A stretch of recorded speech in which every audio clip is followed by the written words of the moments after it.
反高鐵青年對抗肉騰騰女郎。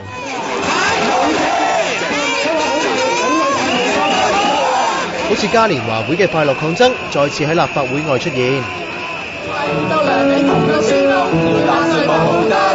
過萬人一直睇住電視直播財委會審議嘅情況，又 send SMS 俾啲議員，叫佢哋提問。成晚叫得最多㗎就係呢一句。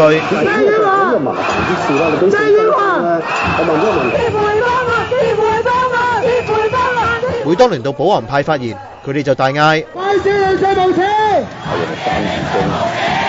呢度越夜就越精彩。係咪可以擺喺第二地方度發展呢？可能益下啲民生啊，即係好似其他嗰啲居民嗰啲房屋發展啊。就算係失敗都好，最少我嘅聲音都可以表達到俾個社會大眾。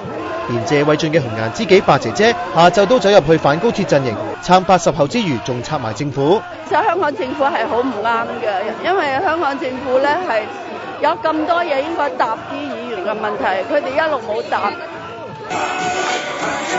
喺另一邊又有嘉年華會，係保皇派嘅撐高鐵陣營搞嘅，騎呢到有埋舞龍舞獅，但同高鐵有乜關係啊？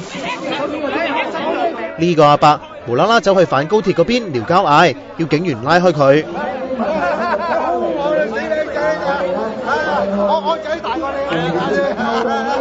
全日就有500個警員重重包圍立法會，仲多過上星期。有消息就話，至少有2個疑似內地國安人員混入人群閃縮監場添。